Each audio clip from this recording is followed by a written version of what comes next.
Hola oyentes de Radio Sefarad y bienvenidos una semana más a Las Edades del Totalitarismo con el historiador Ricardo López Gottig. ¿Qué tal, Ricardo? ¿De qué nos vas a hablar hoy?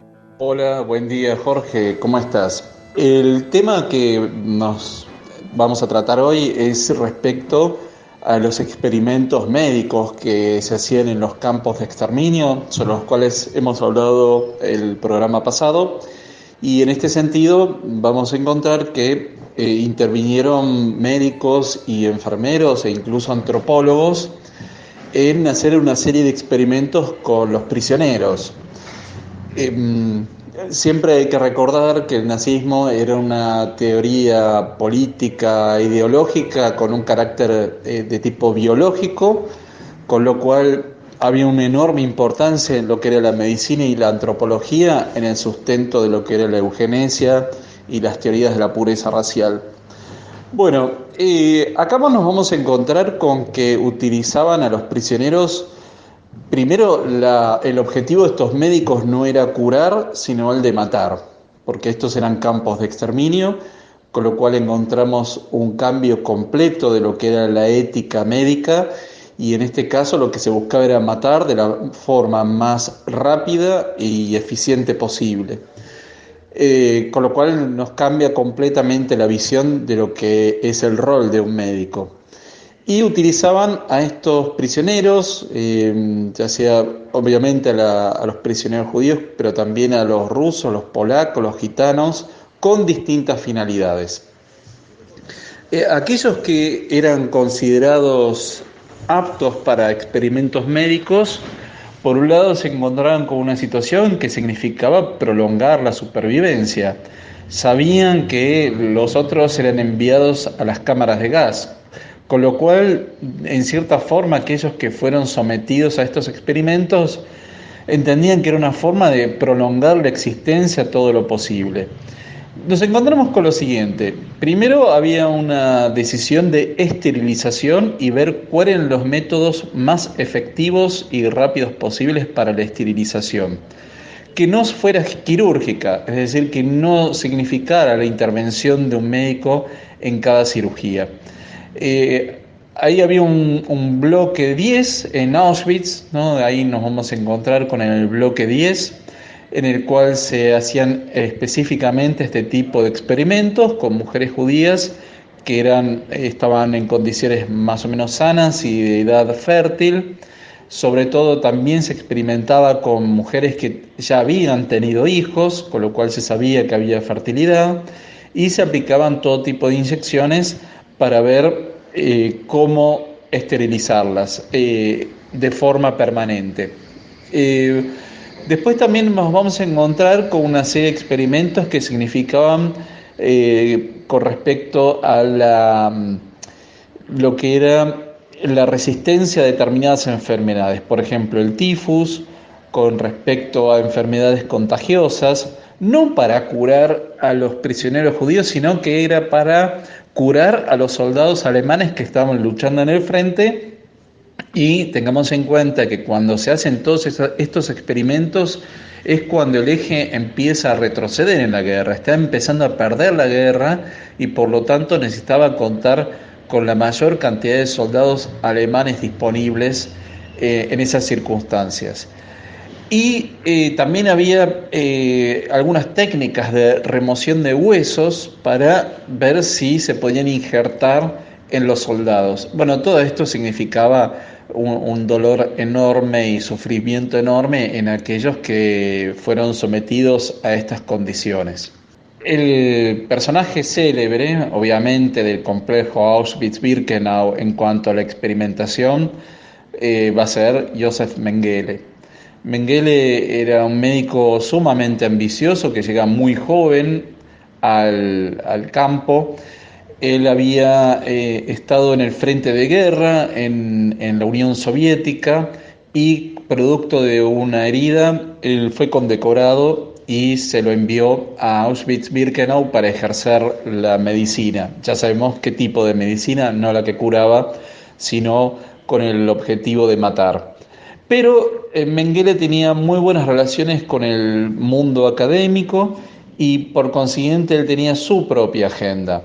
Él buscaba específicamente seleccionar a aquellos que consideraba de su interés para sus propios experimentos. En gran parte se salía de la agenda establecida por los otros médicos, él tenía su propio lugar y que él tenía una agenda de tipo más bien genética, es decir, él se interesaba por aquello que consideraba anormal.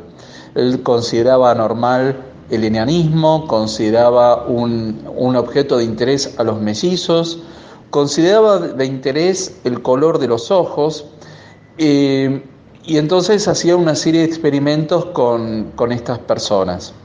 Se encargaba específicamente él de estar en el arribo de los trenes de una forma bastante sádica. Él trataba con mucha dulzura a los niños especialmente y se encargaba de mandarlos a las cámaras de gas. Es decir, acá estamos hablando de una persona con un grado de psicosis muy importante, que podía desdoblar su personalidad y que va a recurrir a una serie de prisioneros para que lo ayudaran en las tareas de médicos, enfermeros y antropólogos. Nuevamente, acá encontramos gente que, como una forma de supervivencia y de adaptación y de prolongar la existencia lo más posible, bueno, van a trabajar con él sin estar de acuerdo, y muchos terminaron testificando sobre las atrocidades de estos médicos en los juicios que va a haber después de la Segunda Guerra Mundial.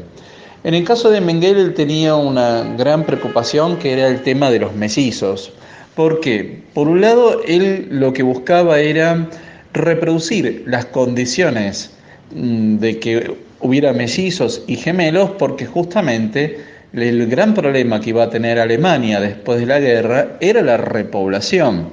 Tengamos en cuenta que estaban hablando de conquistar un espacio vital en el cual tenía que haber una población aria lo suficientemente numerosa y sana. Entonces él buscaba ver cuáles eran las claves para reproducir mellizos y gemelos. Entonces tenía un gran interés en esto, tenía un pabellón propio con mellizos y gemelos a los cuales medían, analizaban y muchas veces ejecutaban para después hacer el análisis post-mortem. Es decir, que él asesinaba a sus propios pacientes cuando ya no los necesitaba vivos, los asesinaba para poder experimentar con ellos y hacer todo tipo de mediciones. Obviamente su visión estaba totalmente teñida por la ideología y acá no había un concepto científico. Cuando la evidencia científica iba en contra de sus convicciones ideológicas, simplemente apartaba todo ese conocimiento y esas evidencias siempre para fortalecer sus convicciones ideológicas. Luego también tenía grupos de enanos, a él le interesaba particularmente este tipo de personas. También hacía muchos experimentos con gitanos y acá lo que encontraba era un gran interés con los gitanos que tenían distintos tipos de colores de ojos. Se mataba a estas personas. Él tenía un gran interés en buscar que los arios tuvieran ojos azules, de modo que también hacían inyecciones para crear esta coloración de los ojos. Nunca tuvo resultado, de más está decir que nunca tuvo resultado, pero significaba un dolor enorme para las víctimas.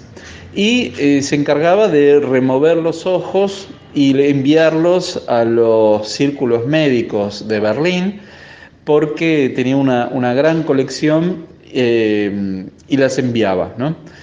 Mengele no era un personaje querido ni siquiera por sus propios colegas de las SS, porque él tenía su propia agenda, es decir, que no participaba, digamos, en el mismo sentido de la búsqueda de matar en sí misma, como hacían otros médicos, como Wirtz o como Klauberg, que buscaban la esterilización y el exterminio, sino que él tenía su propia agenda y su propio pabellón.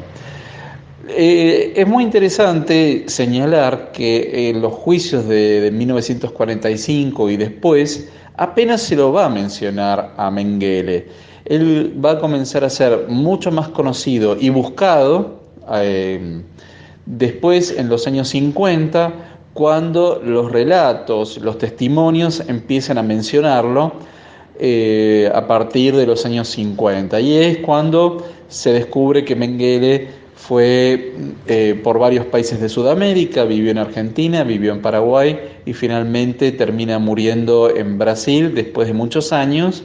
Y esto generó también toda una enorme fantasía sobre qué era lo que estaba haciendo Mengele en América del Sur y conocemos toda la historia de la novela Los niños del Brasil, sobre la cual también hubo una película, que era la idea de la posible clonación de Hitler.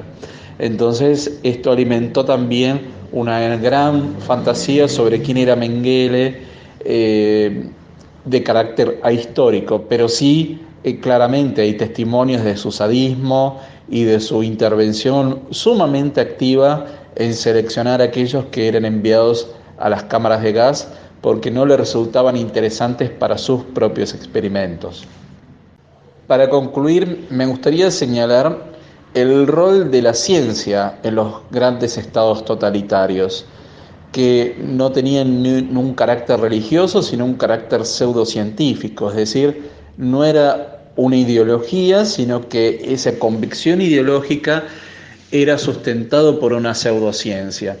Entonces, todos los círculos universitarios, académicos, toda la bibliografía se ponía al servicio de esa ideología del Estado. En este sentido, el carácter que marcaba el nazismo era de carácter biológico y por eso tuvo un rol tan importante el sistema de los médicos, los enfermeros, los antropólogos para llevar adelante estas políticas de exterminio y de pureza racial. Muchas gracias por haber compartido con nosotros estas reflexiones e investigaciones sobre la historia de los totalitarismos en el siglo XX.